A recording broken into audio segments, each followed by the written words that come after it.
Okay, good morning. Well, good afternoon, everybody. So, we are continuing today with our series of conferences in this biological sciences. So, this time we have our guest speaker today, who is Fernando Villaseñor. Fernando is a professor here at the biology faculty, and he has been working here for at least, I think, more than 30 years now. And in fact, he was my professor. And within along his career, he has done a lot of different aspects of research, particularly working with birds. So he is an ornithologist, but also he is focused on different aspects of ecology, physiology. So he went to United States, particularly in the state of Montana, the University of Montana, where he conducted his PhD. And in that place, he did a very interesting research regarding conservation of birds in different areas of the north of Mexico. Within that, one of the specific and very important topics that he addressed was about aspects of physiology of birds, particularly talking about different factors that are related to stress in birds. So he's going to talk today about this particular topic, but not just is going to be focused on that, but he's going to be talking about his career with, in general, about the experiences that he has had along his career within the last 30 years. So thank you very much, Fernando, for coming, and it's all yours. Thank you very much. I have a rule, and this rule is very simple. The people who is sitting behind always be the first. And then you please come on, you can sit closer, and then you can see me better. Well, first of all, I want to thank you for the invitation and the introduction I have had from here. And I decided today to talk about different topics that have been involved during my time as a biologist. And I decided to name this lecture From Biological Inventories to Ecophysiology, a personal journey. It is a personal journey because it involves passage in which the topics and the interests have changed with time, and also the knowledge has allowed me to state different questions along the way. Questions that relate to birds and the way they cope with the environment they are living in. And very my talk. First, give me a moment. Let's see.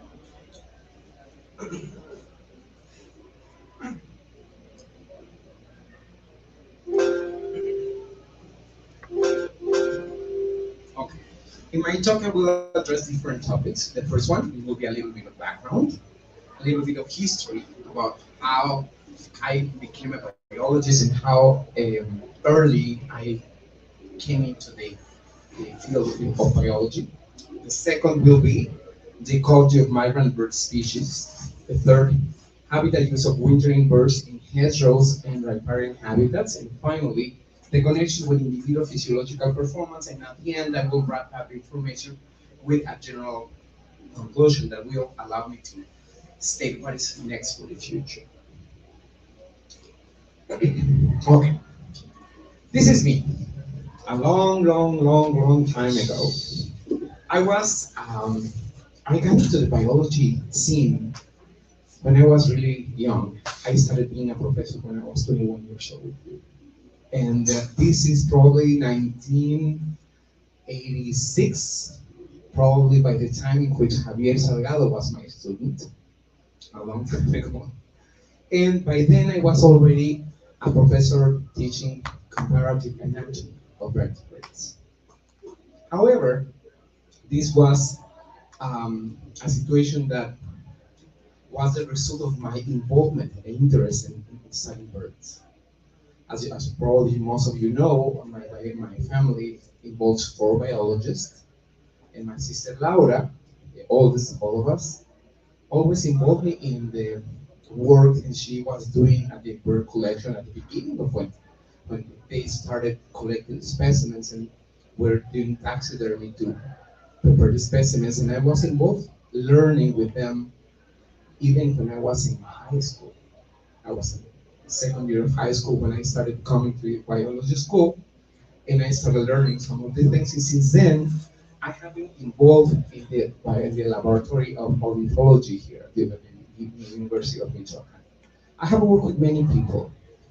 A lot of students and professors have passed through this lab, and all of us have worked in different stages, focusing on different topics. For example, in environmental education, inventories, um,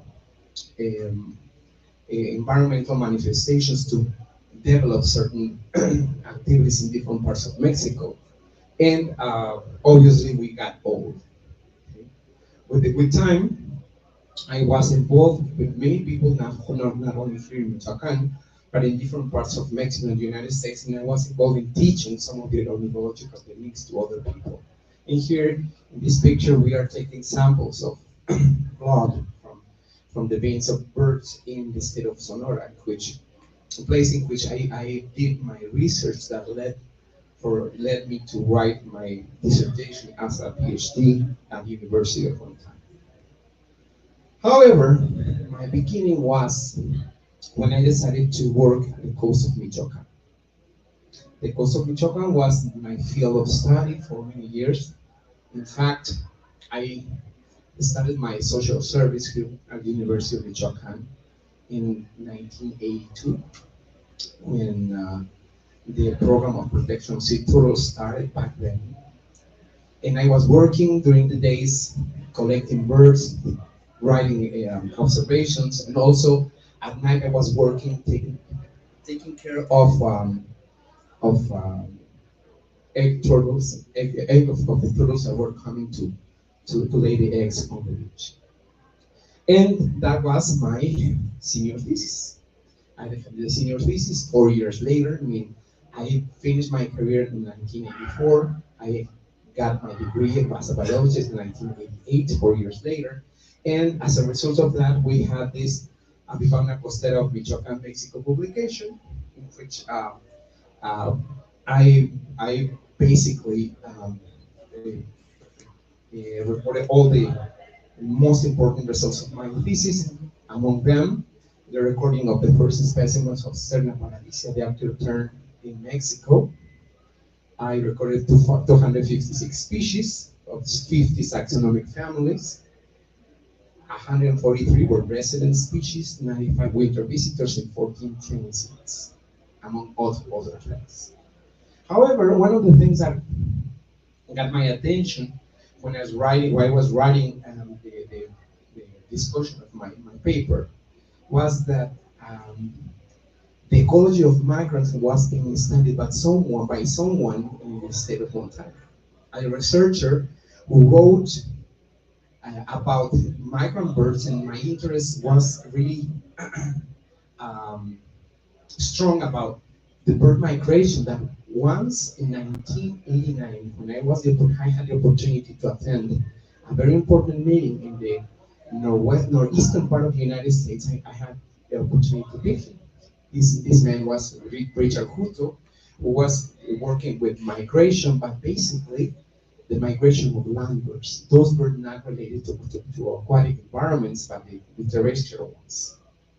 Bird migration is a very interesting phenomenon that involves preparation, involves physiological adaptations that allow the specimens to get ready for that big travel that will take place during different parts of the year.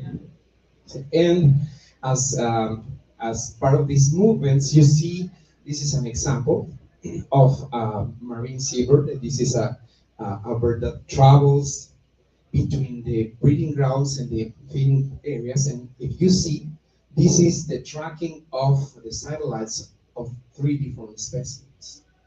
And in general, you see that during a year, this little bird, Ophinus tenuirostris, and it travels 64,000 kilometers during the year. That's a lot. I mean, this is a biological species. It comes to land only to breed, but most of the time, these specimens spend the year feeding on open seas. Then, migration is a very big deal. Birds travel together, and this is a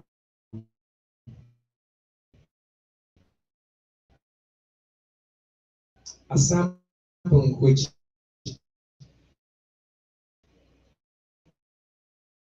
you see the dates are changing. Birds go north and they breed during the summer. When the winter gets closer, they come down again to the south, and those birds travel together. Check that some of the birds that go farther south, pay attention, where do they go? They go, the ones that go farther south go basically to the east of the United States and Canada, and they go back again to the farther places in South America, out of the United States and Canada.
In about 52% of the species recorded in Canada and the United States.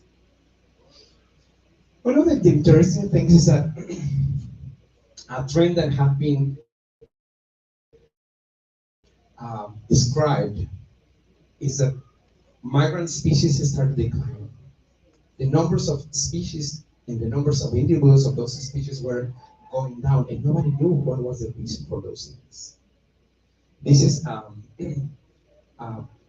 graph in which we see that the percentage of the total number of species in some parts in the forest in Illinois, United States, from 1920 to 1990, they went down, and everybody was asking what was the reason for the trends.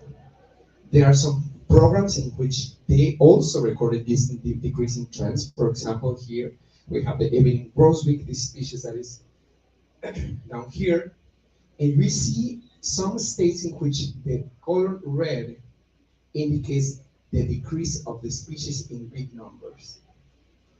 The situation obviously got the attention of many researchers, and they started working on trying to solve what is the situation of these species, why are they declining so fast. and in those big numbers. And publications started appearing in which all the information was being analyzed, and some hypotheses were presented. Some said, well, the situation in the tropical areas in Latin America were being transformed really rapidly.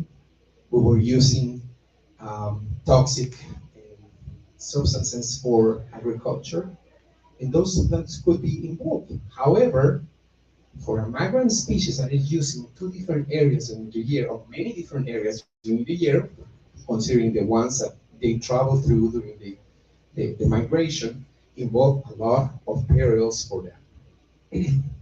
Then, if we consider the total cycle of these migrant species, they winter in Latin America, they go up and breed in Alaska, Canada, and the United States.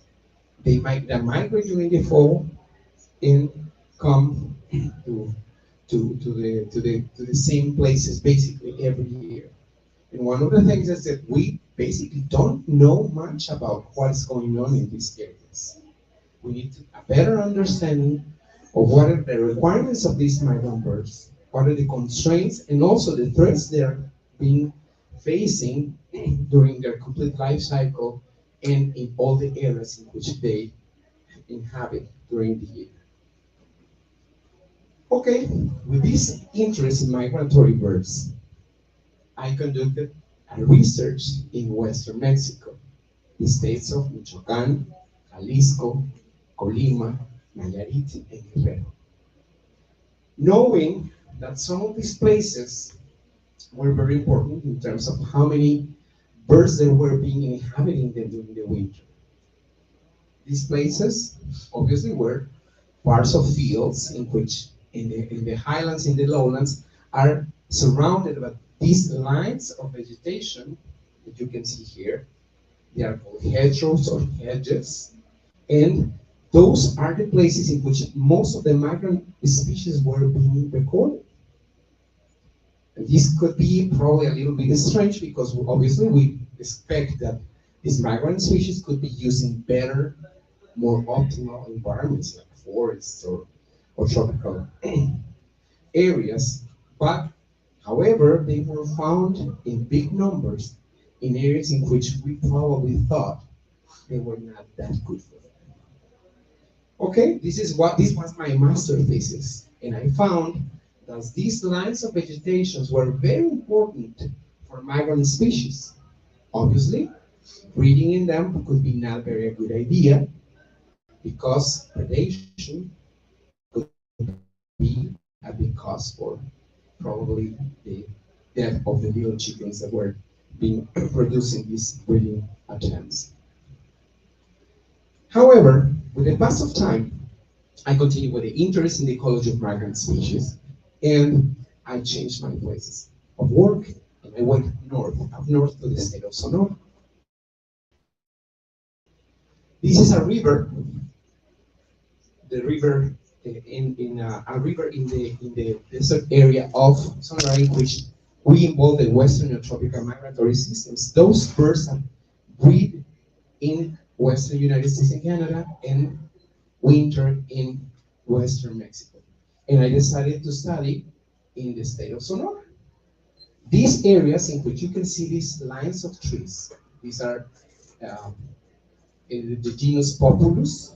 Those trees are very important as riparian vegetation in those areas, and they are continuous lines of vegetation that goes north and south. Basically, this same genus is characteristic of riparian vegetation from northern Mexico to southern Canada. And one of the little interesting things is that the rivers that are in the state of Sonora run north to south, all of them. And they are important, they are known to be very important for the movement and in the winter of migrant species such as this little Carlita gris that we see up in the slide. Okay, Sonora, we know is in one of the bigger states of Mexico, the largest states of Mexico, is dominated by deserts and low sierras, has dry climates and extreme temperatures. The temperatures can go from -6 degrees Celsius to up to 32 during a year, during a day. And the changes are very impressive. One of the things is that in this area, although the intensity of population is really, really low, the most important activities is agriculture, livestock, and human settlements that are basically associated with rivers and riparian habitats. That's one of the most important things. And we have a different array of um, degrees of disturbance exist in these riparian habitats. Obviously, the state of Sonora has been studied by many people. One of the most important summaries of the information on bird species are, for example, this work by Van Rosen, who wrote this distributional survey of the birds of Sonora, Mexico in 1945, and Rosalind Monson wrote this birds of Sonora back in 1995. Obviously, with the information I was getting, the data was a little bit different.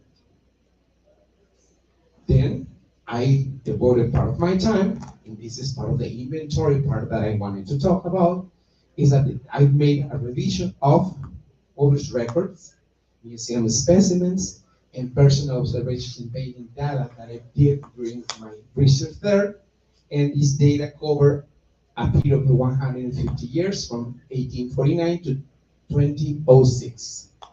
What did I found is that museum specimens of this over 16,000 specimens, only 1.4 are in Mexican museums. Most of these bird species, I mean, if you think about it, more than 98% are out of Mexico, in the United States, Europe, Canada, and even in Russia. I compiled a database for more than 48,000 records involving 533 species of birds, from which most of them were residents. Some of them were migrants, a good number, 214 winter migrants, 46 summer residents, species that come from the south and breed in these areas in Sonora, and 50 partial migrants involving species with resident and migrant populations.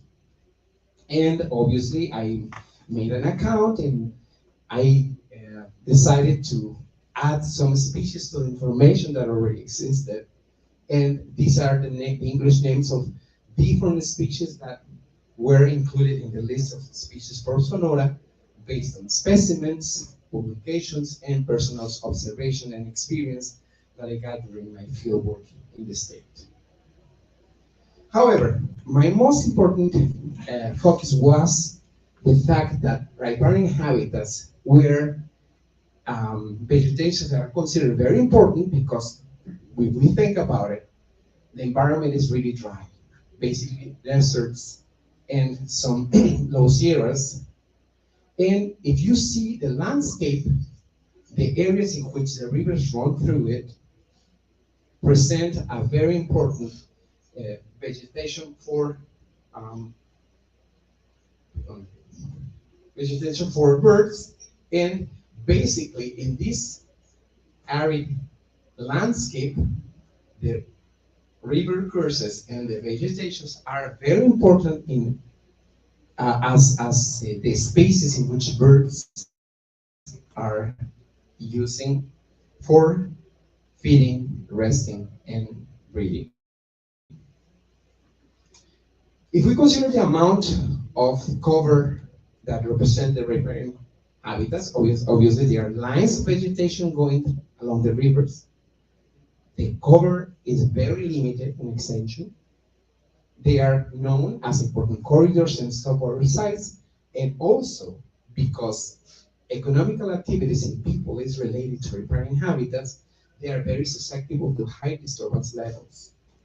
I mean, disturbance can affect birds that are used in those areas, and I decided to focus my attention in knowing how important is this are these hedgerows, see, in for migrant birds that are wintering in the state of Sonora. And I stated three questions. The first one, how are birds distributed among the different available habitats in the state? The second one, does disturbance affect bird diversity in urban habitats? And the third one, does disturbance have an influence on individuals' condition and physiological performance? How good they were doing by using these land strips of vegetation. Well, when we focus on the first question, how are birds distributed among the different available habitats, I was going to involve myself in a study in which I was going to define what are the patterns of habitat used by these wintering migrants. And we conducted point counts, 10-minute point counts, during January and February of 3 years, from 2004 to 2006, and 13 vegetation types, and 9 riparian associations between sea level up to higher than 2,000 meters above sea level. We defined the resident status of these species, considering those species that are resident, partial migrants, and also long-distance migrants, and were my most important attraction. If we see the profile of vegetation for Sonora, and we start near the coast here, and we go up to the mountains, this is what we will find. First, very limited extensions of mangroves. Very strange, because the rivers don't go to the sea. They don't go out to the sea, but there are rivers that go underground and create mangroves at the coast. In fact, these mangroves are the northernmost extensions of mangroves in Mexico. Then, if we go inside, inland, we have desert scrubby vegetation types that are basically characterized by the presence of cacti and all spiny shrubs. The northernmost extensions of tropical deciduous forest, oakland and grasslands, and finally, up at the mountains, pine oak forest. These vegetation changes are really impressive, and it is incredible how the landscape changes when you travel through these areas. Now, I decided to include oases, but these are not a very common feature of the landscape. I found 3 places in which, within the mountains, in the desert, there was a luxurious vegetation composed basically by palms, Washingtonian species. And they obviously were unique vegetational combinations, associations, and the birds that were including in there were very different to what we were finding outside of these oases in the desert. Now, if we consider riparian vegetation in the lowlands, basically, we have mesquite, we have Viteselobium, chino, and willows in different stages. Basically, some of them involved with this coniferous species. What is the name of this coniferous species that is related to riparian vegetations? El ahuehuete. That's body cypress. Ahuehuete. They were present also there in the lowlands. But if you go to the highlands, you start seeing populus, cottonwood association, and willow, and also sycamores, the genus Platanus. That is basically one of the characteristic species of riparian vegetation in the highlands in the state of Sonora and farther north, California and Arizona. Now, if we compile all the information we had 944 counts of non-riparian sites and 872 form riparian sites. And if you see the maps, they were all over spread on the different areas of the state of Sonora. What did we find? Now, We found 253 species in general, and if we compare the number of species that we're recording in the non-riparian and the riparian habitats you saw previously in the landscape of Sonora, obviously it's very clear that riparian sites were more important for the bird species. They obviously were used by more species, 203 species, 83% of the species were using some kind of riparian. And also, in the non-riparian species, 72% of them were using these non-riparian areas, and also the numbers of species recorded in each of them are a lot lower. Then this is an important fact that is telling us that riparian areas are more important for bird species in general. With this information, I decided to see that for probably the number of species detected by count was higher also in riparian areas that are represented by these R's in here. The non-riparian areas are the ones in blue.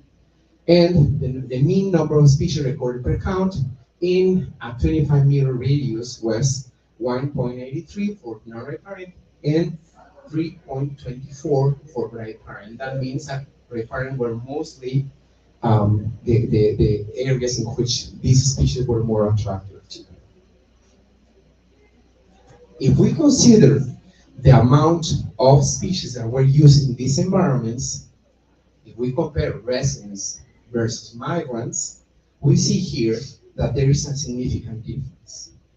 Residents were using mostly non-riparian sites, and migrants were using basically the riparian habitats.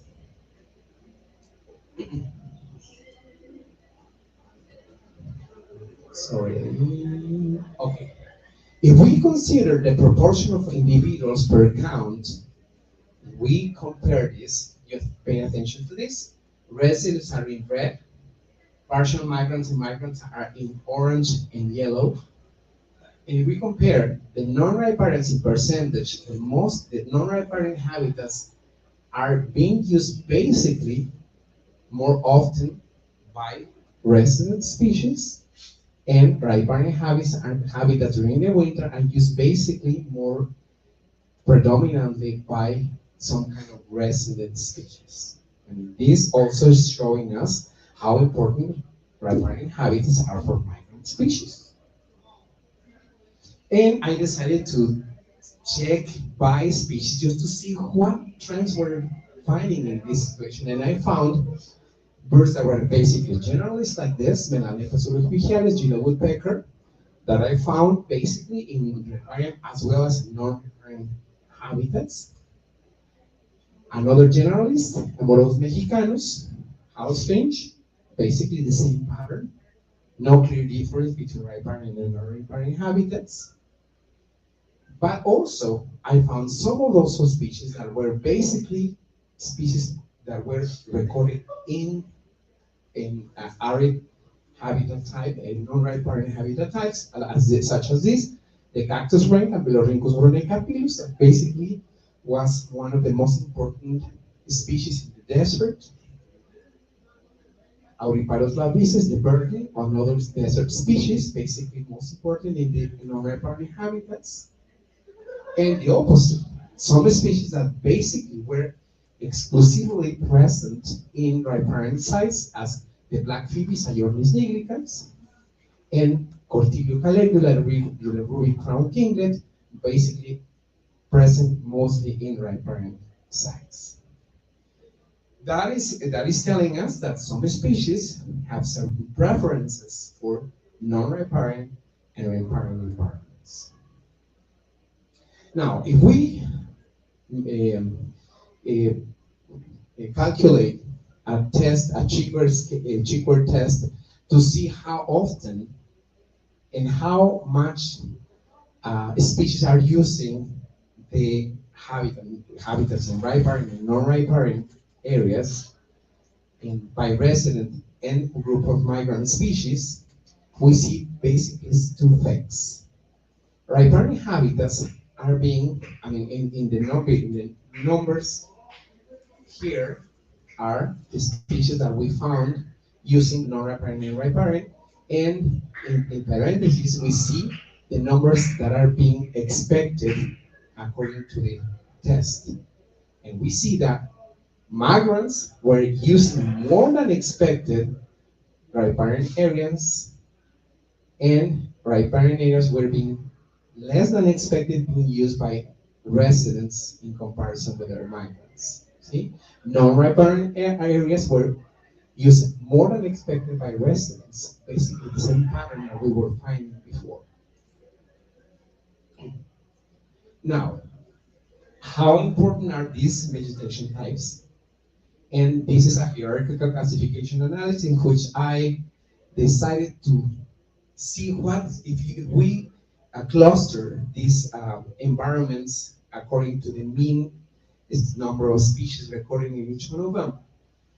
This is the result, and we see that in this cluster, we can find that basically all the riparian habitats are being clustered in a group. These are all habitats that are riparian environments, and they contribute with 32 species that correspond to 22% of the species that were not going to be present without the riparian environment. Another group of vegetations, basically the dry ones, that are in this second cluster, contribute with 9 species, 5.4%, and the highlands, that basically are oaklands and coniferous forests in the highlands, contribute with 20 species, that are 12% of the species were present because of these vegetation types. That means that basically the contribution of riparian species were basically the most important for the composition of the community in here. Now, what is the point that comes out from this research? The idea is that riparian habitats have the highest species richness during the winter in the state of Sonora. And also, they harbor higher proportion of migrant species and individuals than the upland habitats that are non-riparian. The riparian habitats are very important. 22% of these species are found exclusively in riparian habitats, and stands with cottonwood willow associations were the most diverse and harbor the highest number of migrant individuals. And there are two things. One thing is that I found that there is a differential use of habitat between residents and migrant species, and migrants using riparian vegetation more often than residents.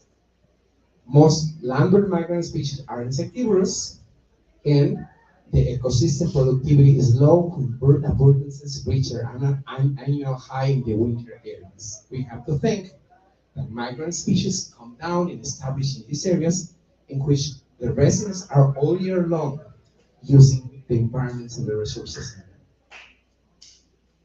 Then how can we explain the higher numbers of migrants during the winter in riparian environments?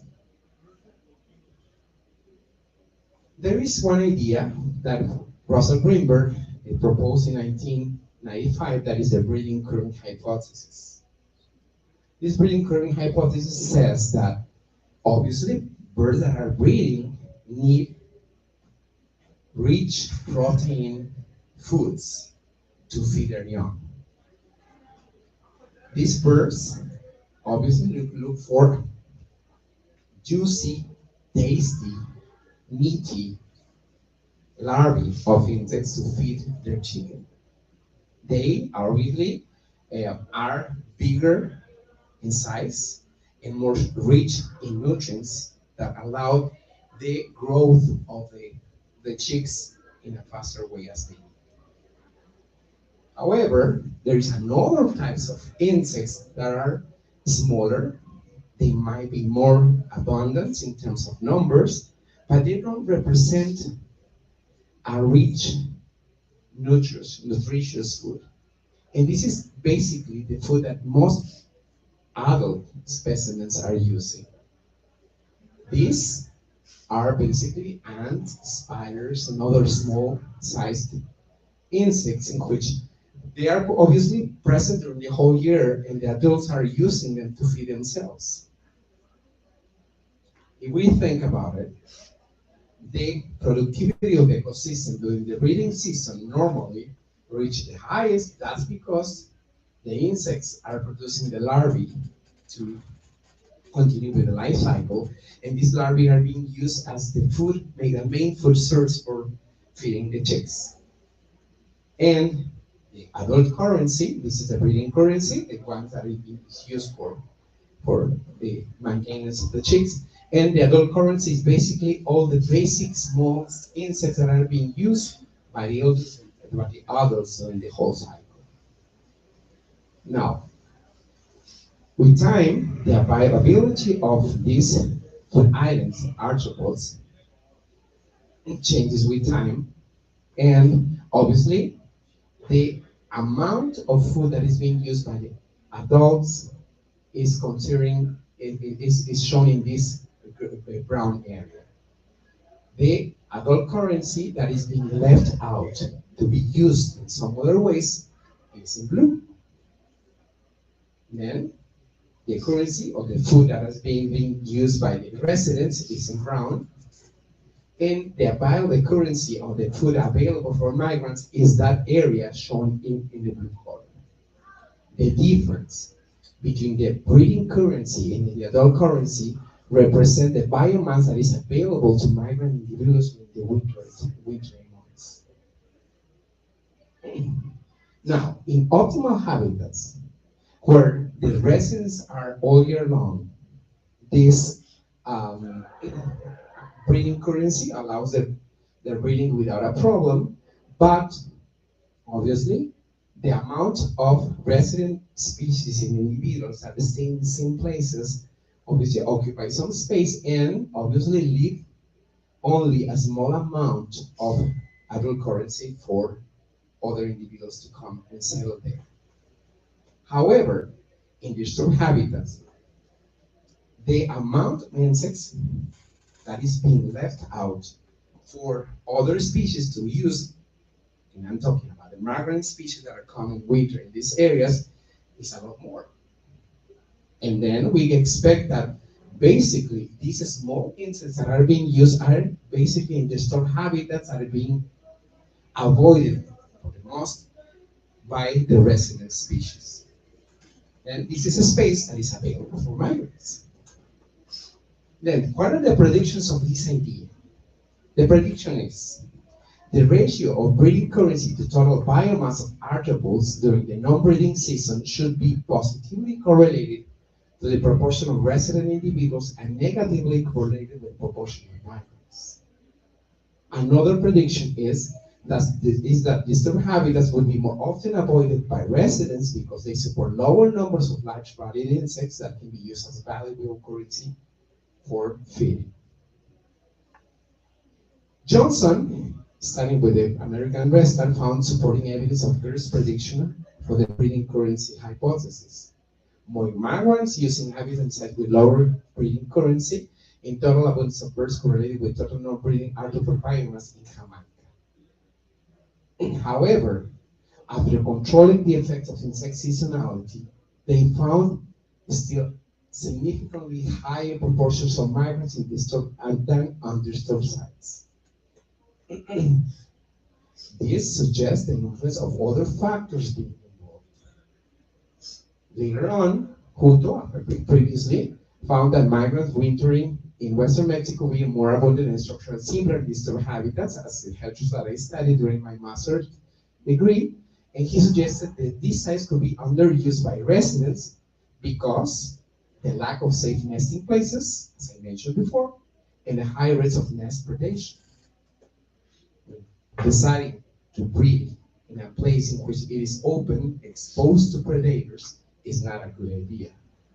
And Johnson in 2006 included predation as part of the important factor and proposed another modification of this hypothesis, and he called it balanced breeding limitation hypothesis, in which they included, obviously, depredation and decreased feeding parental care, and that explained even better the presence of these migrant species in these disturbed habitats that were being studied by them. Then, right, on considering these conditions, riparian habitats could be good candidates to test these predictions because they are subjected to disturbance in wide variety of levels. They represent continuous edges with high number of species and predators, and they are very important for insectivorous migrant species that were inhabiting them during the winter months. What are the predictions that we would expect in this case? The predictions are that the proportion of migrants will be positively correlated to the rate of nest predation and the ratio of non-breeding seasonal crop biomass to breeding currency biomass. Obviously, I was not going to study this. However, habitat with similar attribute variabilities but different levels of disturbance should have different communities. Migrant species should be most common in sites with highest disturbance. And this is where I focus my research on. Does disturbance affect bird diversity in riparian habitats? In order to answer this question, I studied community composition, development of species in these riparian habitats in the state of Sonora. I selected 3 river systems, the river Sonora, the river Montesino, and the river Samaripa. These were basically in the same altitudes, all around 600 meters above sea level, in different sections of the state of Sonora, and all of them running north to south. Basically, they presented the same type of vegetation, and I selected places in which they were relatively undisturbed and heavily disturbed to compare the contrast of the most different situations in all of them. I established 2-kilometer transects in which I did point counts, and I recorded all the species that were being detected in there. This is a heavily disturbed riparian. Obviously, some of the riparian habitats don't have water during the whole year. The water runs underground. But you see the lines of trees here basically are being maintained by the water underground. Most of these areas are places in which agriculture is being developed, and also cattle is being maintained in those areas. And for these places, cattle imply a lot of different changes that are being imposed on the soil, on the vegetation, and on the riparian situations back there.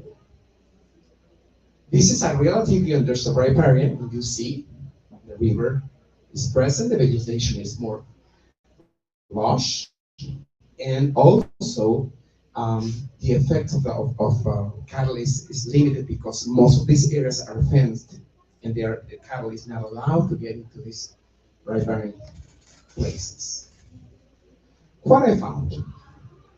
I found that basically riparian and understood and disturbed riparians were being used more or less the same, although there is a significant difference in the number of species, but guess what? Riparian with understood situations were mostly used by species. Here, see, the mean is 3.9 in comparison with disturbed riparian 3.3. And there were no difference between groups in terms of migratory status. Residents didn't have any differences, partial migrants didn't show any differences, and migrants only have difference in the number of species being detected. And this in the same way, understood riparian had more species than disturbed riparian. Well, it seems that this is a little bit different than we were expecting, according to the ideas we have been managing so far. Well, in the riparian vegetation, I recorded 101 species, 31 species with more than 15 detections, and 25 species didn't show any difference in detection among riparian conditions. They were present it didn't matter if the environment was disturbed or not. The species were there. And it seemed like some weird situation was happening here. Some of the species decrease in terms of number according to disturbance. Like we can see here some examples of them. Lesser goldfinches, green crowned kinglets, and green-tailed teal-to-wee decreasing with disturbance, and some others increase, like the white-winged dove, the yellow woodpecker, and white-crowned sparrow. They increase in numbers in disturbance places. Well, the general idea that came out from this research was that most bird species have similar numbers and non-disturbed as well as undisturbed riparian habitats. There were no big differences. In general, more long-distance migrant species are detected in undisturbed riparian sites. Less than 20% of most abundant species show significant difference in their abundances. And then, I mean, it seems like this idea doesn't match what we were expecting. Something is lacking here. We need to have more information to find out what's going on in these situations. And then this leads us to the third question. Does disturbance have any influence on individual condition and physiological performance? And we get here to the physiology, the ecophysiology of birds. Trying to see how birds are doing in terms of their health and how well they perform in this environment. In order to address that, I decided to consider the fat loads, the amount of fat that they maintain in their bodies. An index that is called the condition index that basically tells us how robust or how well they are doing during the time. And also, I use an HL radio in which HL represents the letters that are representing two types of white blood cells. H for heterophils, L for lymphocytes, and the difference of those tells us how good they are doing in terms of environmental stress. And this is an index that I have been using for a while. Now, well, we decided to start banding activities. We banded all these birds from November to January and February during these 2 years. And we were capturing birds. We were defining the fat scores according to certain authors. They defined the condition index according to the measurements we were getting, and also obtain, obviously, information on the blood that we were collecting from them. Now, in undisturbed riparians, we would expect better fat score, more fat, and better condition index than in disturbed riparian. And also, we would expect that HL radio could be lower in better conditions, lower stress, environmental stress in undisturbed riparian. Okay, this heterophil lymphocyte radio is an idea that was being developed by veterinarians. Basically, the comparison of white blood cells, the amount of white blood cells in blood, were being used as an index to see how well these chickens were doing in high density conditions.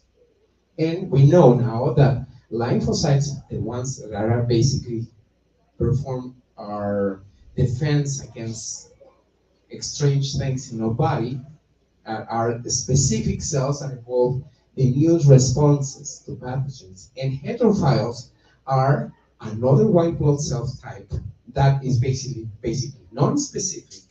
They are the first ones that act in terms of the first line of defense, and they are involved when we have inflammation, we have an infection, we have an injury. They increase really fast. And the proportions of these two cells differs in terms of how well an individual is coping with some stressful factor that is being affecting it. Then the number of lymphocytes in chicken blood samples decrease, and the number of heterophiles increase in response to stressors and to increasing levels of corticosterone. These two type of cells respond to the amounts of hormones, basically, or hormones that are being produced by the um, uh, corticosteroid producing cells in the kidney. Okay, well, as being used by Gross and Siegel in 1983, they reported this ratio, and they were using basically chickens to test the use of this index, basically with stress in chickens in higher density places. We decided to use the same index to see how these wild birds were using just by checking at their blood and to see how many of these cells were being present in their samples. This also was used as an experiment by Black, a researcher from Canada, and in which they study the response of penguins to environmental stress in the Antarctic. Then, well, we would expect that under environmental stress, HL radio increases. Now, what did we find in this part of the study? We found that the amount of fat, well, what we see here. First, here we have the species that were the most abundant species. Here, the mean fat scores, the number of individuals being tested, the number of individuals in undisturbed and disturbed habitats, yeah, and at the end here, the existence of difference or not. Now, as we can see here, the only species in which we found difference was the song sparrow, and the difference was not that big. The amount of fat in all the species that we tested was no different at all. In fact, it didn't show us any information about this difference. If we consider the condition index, that is basically the weight divided by the wing chord, it showed us no difference at all in all the species that we analyzed. They were not showing any difference.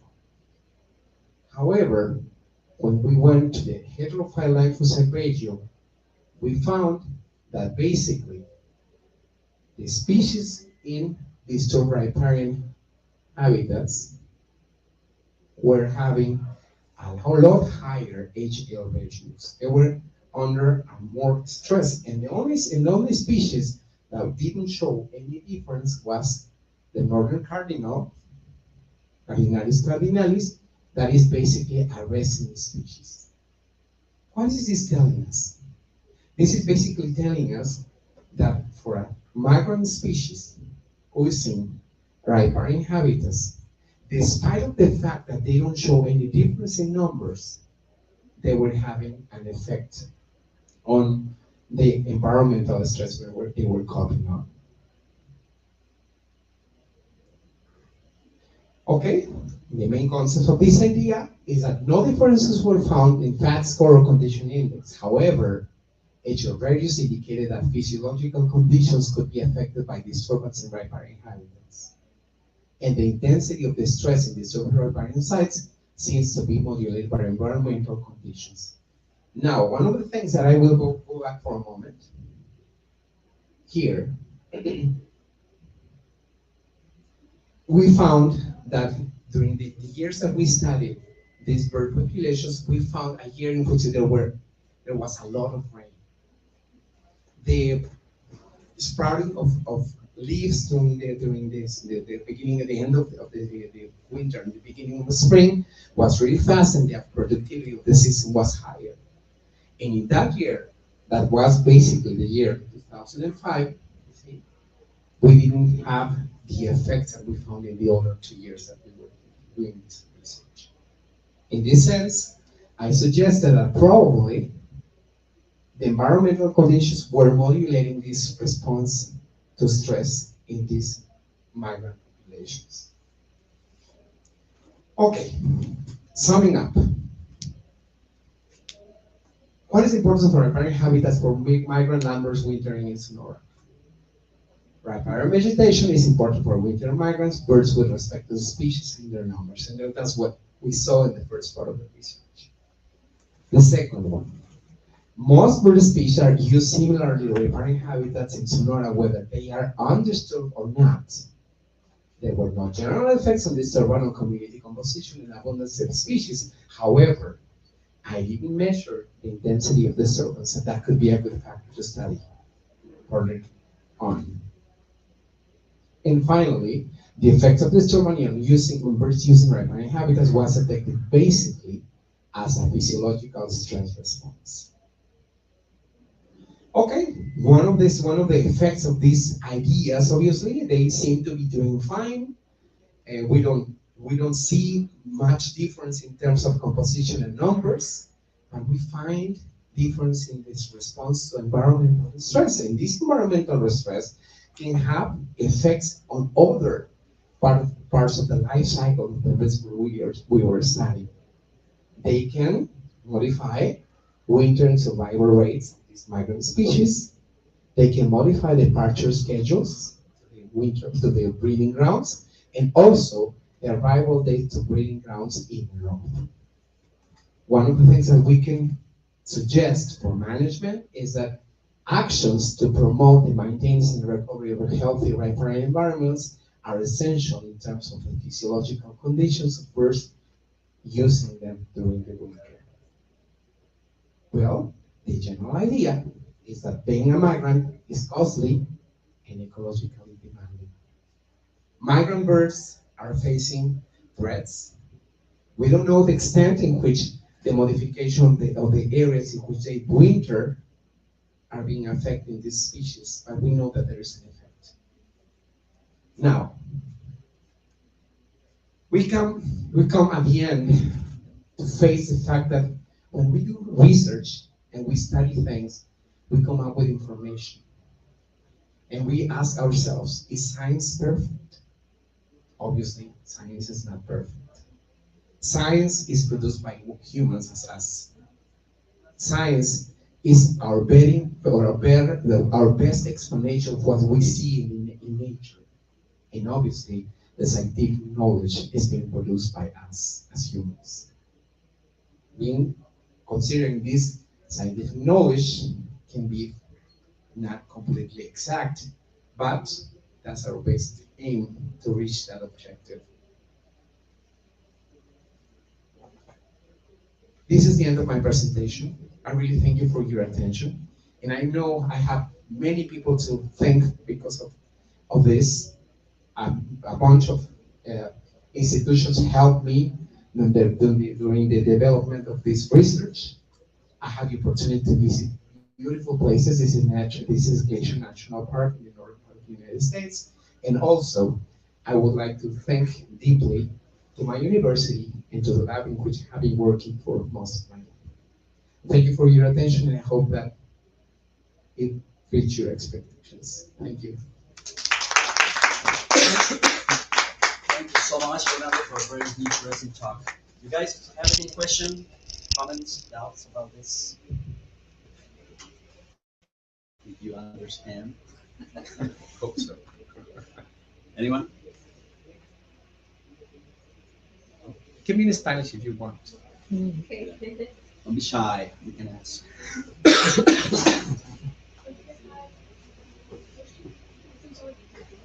What is it? Oh, yeah. Yeah, you can. Is there any other index in birds to be used to? Is there any other index in studying the fact that you use the chicken index for birds? There are other ways to do it. Well, there are other ways to see the expression of the stress in individuals, not only birds, but all vertebrates. But the problem is that in order to do that, you need to test for hormones. And one of the things that the hormones have is that when you produce any kind of disturbance in any individual, the body reacts immediately.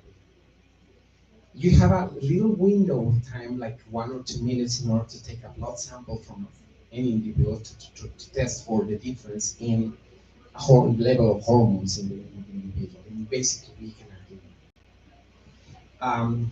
There is a bunch of information related to the basic that supports the index that I used, and the number of cells that are that change these white blood cells that change in the body. It takes hours, even days. It is basically response that is a response to long-term stress. Uh-huh. It's a chronicle and chronic stress, and that's the way we. I mean, we don't see what's happening with where there are limitations also. Um, you see the stress, but you don't know exactly what is causing the stress. And in order to understand better this, we need a more experimental approach to this research. Um, there is no other index that I know of that might be used in order to define the level of environmental stress and vertical stress.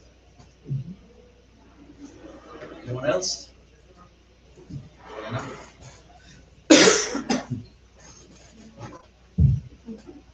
I was wondering, you mentioned that this index, the HL index, yeah, is related to the fitness of the birds.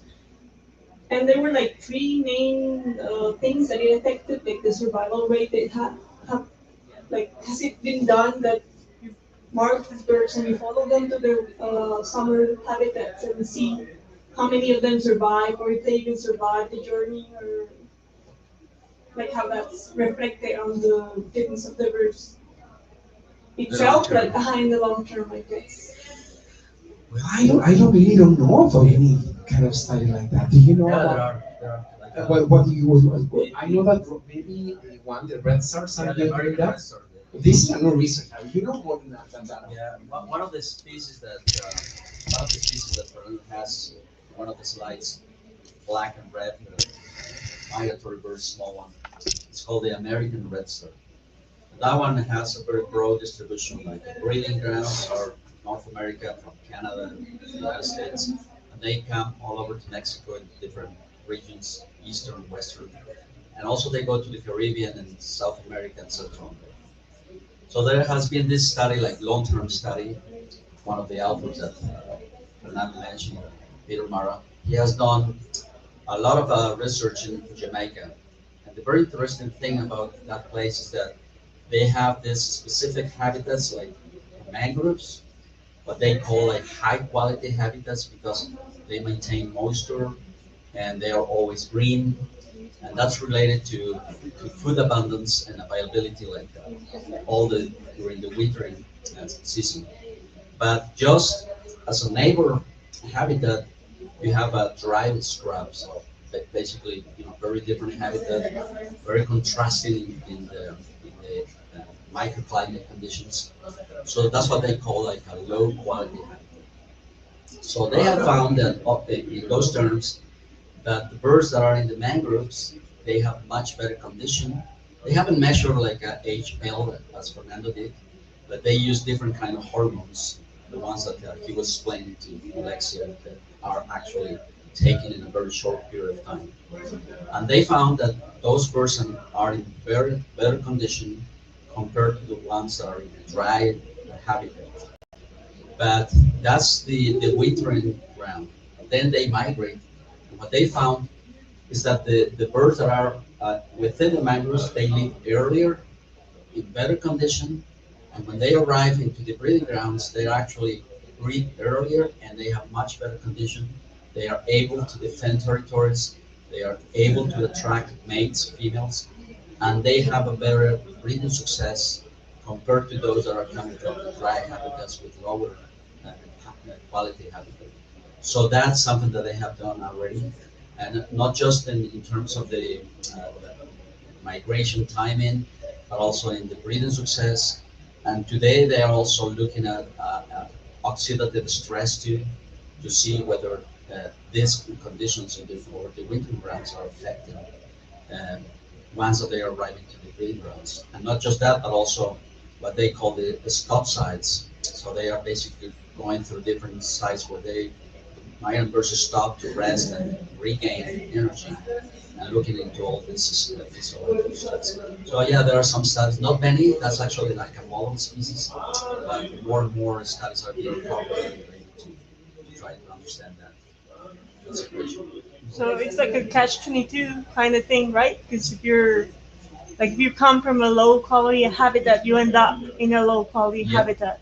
I Not, mean, yeah, that not your just that. fits, Maybe yeah. you don't even have the chance to get a territory, or not even to have a mate. Or the survival Yeah, you success. don't survive. Well, the good thing is that in this research, that is involved in this research, they are setting these transmitters, and they can tell where they are, and that helps a lot to get that kind of information that you're asking about. Obviously, the patterns are known, but it's the specific information on individuals, specific individuals, is being obtained in these days. Yeah. The really cool thing about these long-term studies is that they also understand because they are banding the birds in the wintering grounds. So and now they are finding them in the breeding grounds, also banded the same birds, and also whether they survive and come back to the same sites and exactly to the same territories where they have this high quality, but not in the low quality where they are surviving less. So those are really cool results that they're having lately. Anyone else? I do have a question for you. Okay. I think has been this old question about the condition of migrants as a community, so that when they arrive to the wintering grounds, some people, some researchers, they have suggested that there's a very high level of competition, so that resident birds actually exclude the migrant birds from specific habitats. So it seems that your data are showing this kind of discrimination, like migrants arriving to riparian habitats, which seems, kind of odd in the sense that you would think that those are the high quality, or the good habitats, optimal habitats, because they have moisture, they are greener all the time, and it seems like kind of a strange that resident birds during the wintering time, which is the dry season, or at least beginning the dry season, they are actually going into what would seem the lower quality habitat. So what do you think? I mean, this is kind of a mysterious question that, it seems that there is an exclusion, but the residents are going to poor quality habitats. Well, maybe not. However, there are some details about the structure of these habitats. There are lean lines of vegetation only, and there are some studies that, for example, with some species that are species of concern for the United States and Canada, and like mangrove cuckoos and other species like that, they tend to breed in exactly these environments. However, they are not restricted to them, and it seems like they suffer a higher rate of predation in this environment because they don't offer that much cover. Um, if we think on an environment like this, and you use it just to maintain yourself and not worry about how good the environment will conceal your nest, or how much food it will provide for your chicken. It seems like most of the resident species breed in vegetation that have no food. Um, and to me, obviously, it was a very interesting thing to see and experience, because all the pattern of ecological distribution of species that I have known for the central part of Mexico, the coast of the Pacific, changed completely when I went there. I mean, I was during the winter, I was seeing all these highland species that are very basically specific of island forests. I was finding them in the desert storm, and that doesn't happen here. Obviously, the conditions of all those environments probably are harsher during those times of the year, in the winter, and they change and then accommodate in a way for I don't know of much information on the breeding success on riparian environments in Sonora, at least. But I know that some studies have found higher depression rates, and that probably be the fact that could be not allowing them to do it successfully in those environments. That could be part of the answer, and not necessarily the quality of the environment, but the predation rates and the success that they could have by breeding in some other type of environment that are more useful for them. So that would maybe, what do you think, like extending that idea? What would be your prediction? So the riparian habitats would be kind of empty during the breeding season? Well, not empty, but I would think that they could be a good space for feeding, but not for breeding. Has that been tested? I don't think so. You go, you can do a thesis.